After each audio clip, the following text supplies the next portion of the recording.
What's going on, everybody? Welcome back to my YouTube channel, Let's Talk Tottenham. If you're new here, would you do me a favor and slide across that screen and slam that subscribe button like Eric Dyer into Sergio Ramos? Today we're going to be looking at my 2020 transfer grades, and I feel like, man, we've made so many signings, and I'm going to be going all the way back to January because I think it would be good for us to just look at all of the signings since José came. So we're going to go all the way back to Gedson Fernandes, and I'm going to give my grades for each of these transfers, all the loans and transfers. So you let me know in the comments down below, what do you think? Do you think that these grades are fair? Would you change the grade? And what do you think so far? I mean, this summer has been an amazing transfer window. And I know we still have a few hours left before the window shuts, well, for transfers from abroad. And then there will still be some time where transfers can be made within England. But I just wanted to, get those thoughts out already and hear what you think. Man, there has been some amazing signings so far. So let's take a look, starting with Gedson. Now, I didn't know anything about Gedson when he first signed with us, and because it was a loan, I feel like it's not the worst in the world. It's a loan with the option to buy. We're not forced to buy him at the end. And so when I look at what Gedson offers to the team, I feel like, man, he has not really settled on a position. He's played in a couple different areas. And while I feel like he's really talented, I don't really know if he's really bringing that much to the team right now. In fact, he might be just taking a spot, especially when you think about the non-domestic players. So when it comes to Gedson, I think right now I'm going to have to say that he is a C. And I give a C because I think it's average. Unfortunately, this is kind of Spursy. I feel like, man, we have brought in so many wingers. He's not French, but it kind of reminds me of all the French wingers that we've tried to bring in, and it just hasn't really worked out for him. But let me know, do you think he's better than a C? Maybe he'll come good by the end of the season, but I kind of doubt that we'll make this a permanent transfer. So next, we'll take a look at Steven Bergwijn, Stevie B. Now, obviously, I'm a big fan of Stevie B. You can tell by getting his kit already. I just love the guy's energy. I love his heart. I feel like he's a really hard worker.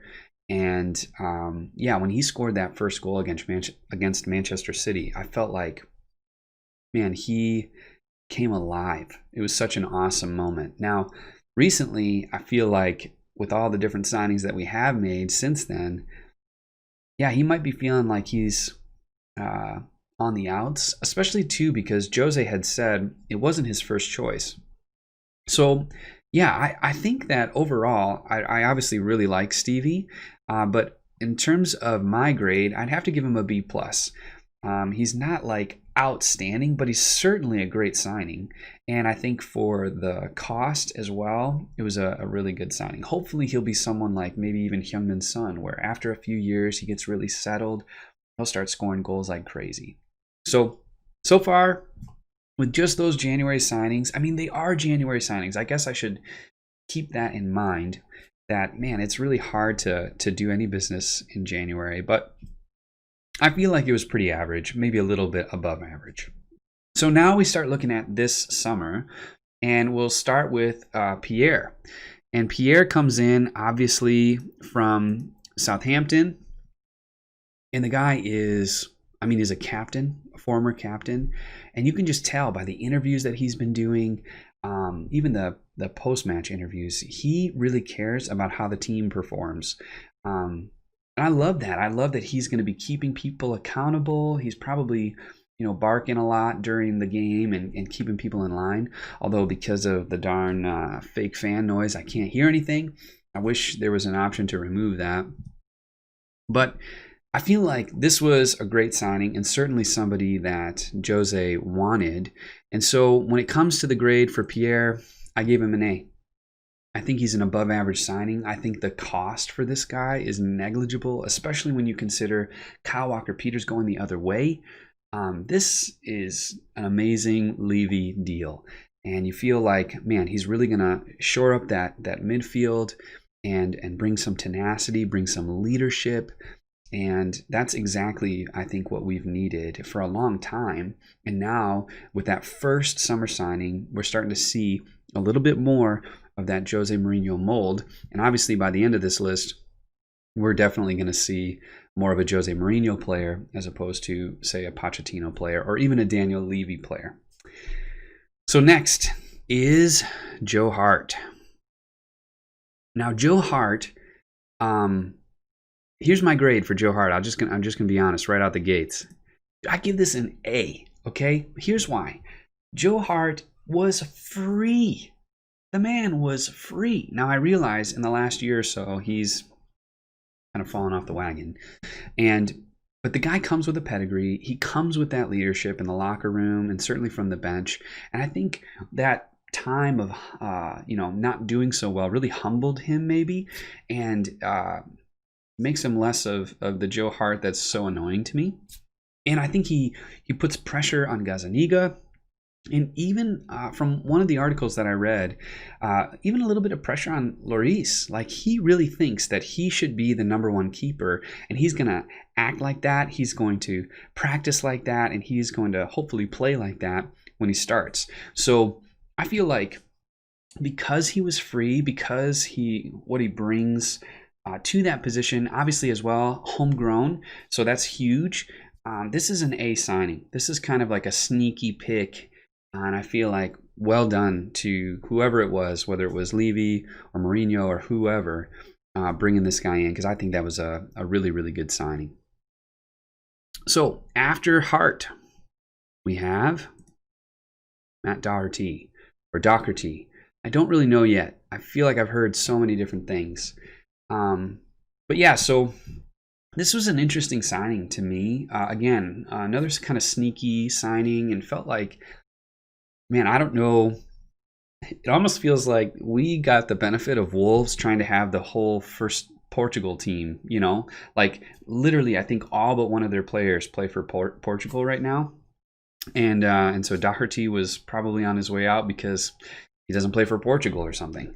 But yeah, I feel like this was a really good signing. I think he obviously puts pressure on Aurier. And Aurier,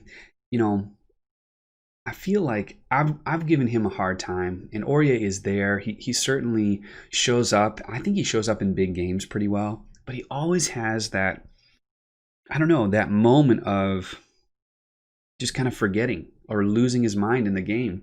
And you're going to get a penalty. You're going to get a yellow card. You're going to get a second yellow card. And I feel like by having this pressure with this, second right back, you really start to say, hey, dude, you got to keep your mind this whole game because you're going to lose your starting spot.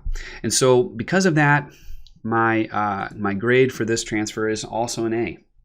I think it really helps solidify that position a little bit more. Don't feel like, if Aurier's out for whatever, if he's out because of a red card or a yellow card or injury or whatnot, there's nobody there, or we're putting in, someone really young like Tanganga. Now, I love Tanganga, but I feel like having a little bit more of a finished product is only going to be great for the team. And so I give that an A. So far, looking at these signings, man, I feel like we are doing pretty good. Now, I want to mention that there was a change in the structure of the, I believe, like a footballing director and things like that. And so it's got me thinking, like, some of these next three signings, you're going to see what my grade is, but I would imagine you're kind of like me thinking, oh my gosh, how did we actually get some of these signings through? And I don't know, I wonder if Levy wanted some help, needed some help, because even though there's 2 loans in here, they are smart loans, and not just smart because they are try before you buy. I think they're also smart for the heart of the club, and so we'll talk about that a little bit as we look at our next signing, Gareth Bale. The man needs no introduction. Obviously, I've shared in a video before that It was a Gareth Bale goal that just won my heart to Spurs. I remember watching Sigurdsson had scored against West Ham, and I just had this feeling, oh my gosh, Bale's gonna win this game for Spurs, and I gave my heart to the club that day. I'd been watching soccer and following the team a little bit, but that was like the day I knew that like Spurs had picked me, I'd picked them, and I was going to be Spurs for life. So I have such a great heart for Gareth Bale, and I feel like Jose Mourinho has done a really good job of kind of bringing that family in a different way than Pochettino, right? Like Pochettino was like the dad or like the father figure of the family, where I feel like Jose Mourinho, I don't know what he is to the family, but he kind of knows he's the stepdad. And so he's like brought in Ledley King as an assistant. He's brought Gareth Bale back home. It's just kind of an interesting thing to see. I wonder if that's on purpose. I feel like everything with Mourinho is on purpose. So I think this is a great signing. Obviously, the wages are a huge issue, but it seems like that's a pretty fair way of doing it between Real Madrid paying for some of his wages and us paying some of his wages. And to actually have it happen after Spurs fans have wanted it for so long, I give this one an A+. I mean, this is like a signing of a lifetime, it feels like. And I know like he's not the same Gareth Bale, but just the heart that comes with it, the joy that comes with it. This is a huge signing. And so it just feels like, man, look at these signings. You know, they keep getting better and better. And so we come to Sergio Reguilón. And man, I, again, didn't really know too much about this guy, but feel like, again, you can kind of see this mentality shift with the signings that Jose Mourinho wants. These are guys that have won things. They're guys that have that championship mentality, that know what it takes to win a final. And when it comes to Sergio, he also brings this energy. I feel like watching his celebration after the penalty kick win at home, but with Chelsea. I mean, he was the first one to hug Lloris. He was.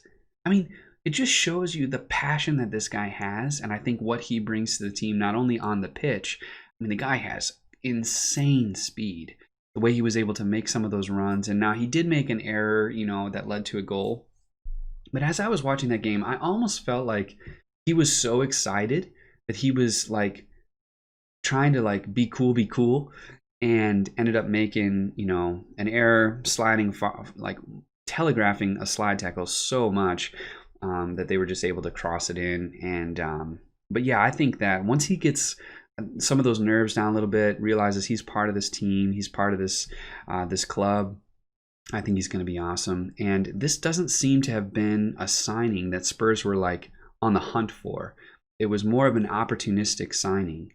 And there is a buyback clause, but again, with those clauses, he doesn't have to go back to Real Madrid. That's only if he decides he wants to go back and Real Madrid is willing to pay that cost, then he'll be going back. So I think this is a great signing again, and I would give this one an A.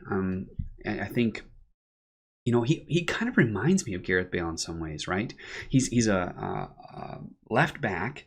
He's got this amazing pace. If he could start scoring some goals, man, that's kind of a similar movement of Gareth Bale, moving from back to, just scoring those amazingly sick cup final goals. And so you hope that, hey, maybe this would be another kind of signing like that. And that leads us to our final signing so far. And there's still time left to see what Spurs will do. I know some have said that a center back might be coming in it, and I'll just be honest, before I even mention this one here, I feel like a center back is like extra icing on the cake. And if Carlos Vinicius had not been signed at all, I would have rated all of these the same in terms of incomings, but the overall transfer goal would have been significantly lower, because we've needed a striker. I think someone tweeted it was 399 days since we lost Llorente. So not having a backup striker for almost 400 days. It's insanity. And so this signing had to be done. In terms of a center back, I think it does not need to be done. It would be nice.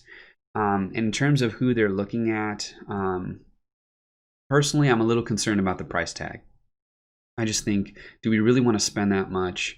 And from even some of the videos that I've seen, I just don't feel like Skriniar brings something that is so over the top that it's absolutely necessary. That's just my opinion. You can let me know in the comments down below. Do you think it's absolutely necessary? I think what we've got so far has been amazing. So that leads me to Carlos Vinicius. And, you know, this is another loan. And when you think about just think about everything that went on behind the scenes to kind of make this happen. Apparently, this was Jose Mourinho's #1 striker target. He scored so many goals, been participant in so many goals for that team. And he plays for the same team as Gedson Fernandes, right? So he's on loan from Benfica, just like Gedson is. And who do we just send to Benfica?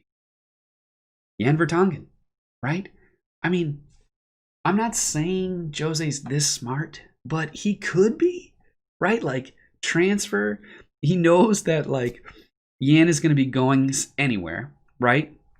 Could Super Jan be some, you know, super guy that's going out there and talking up about Spurs? And I saw some tweets from him where, you know, he was mentioned by Carlos as some of the bruising that he had on his shins were from Jan Vertonghen, probably from training. And I just think, man, if that's what Jan is doing, I said this in a tweet before, I wish we wouldn't have lost him, you know, on a free. I really feel like, you know, we're talking about bringing in another center back. What's wrong with keeping Jan? You know, it's such a bummer to me. I feel like he's been so loyal to the club. He's got such a great heart, and I really believe we're going to win silverware this year. And I feel like, man, that guy deserves it. That guy deserves this transfer window. He deserves some silverware. And so it's hard to see him being a part of something else. But it has helped, it seems, in terms of bringing in Carlos Vinicius. And so here's my grade for that one. I really feel like this is also an A+. Here's why. It's a loan with the option to buy. That is just, it's just so crazy that we don't have to buy him. Like, let's say it's a total flop. And I feel like Levy's learning, you know. He's not like just buying players on the cheap and trying to sell them for more. He's actually going, you know what, let's just see how you do. And so, yeah, I think having him loaned for this season and then potentially bringing him on as our true number 9, I think that would be pretty awesome. And I have this theory, I don't know if it's right, he's number 45. And my guess is that next summer we'll see Lamela go. Lamela will leave. Bale will return to his natural number 11. And here you'll have Carlos become our number 9, 4 + 5. So there you have it. Those are all my grades for the signings of 2020, going all the way back to January. What about you, though? I would love to hear from you. Do you think that I've overrated some of these? I don't know. Maybe I'm so excited. I'm giving A's, you know. But I feel like I was pretty fair, even with Gedson, calling that a pretty average Spurs signing. But you let me know in the comments down below. And if you like content like this, please hit that like button and subscribe to my channel. I'm so close to 200. I want to hit 250. And I would love to have you here. So thanks so much for watching. And as ever, it was great talking with you.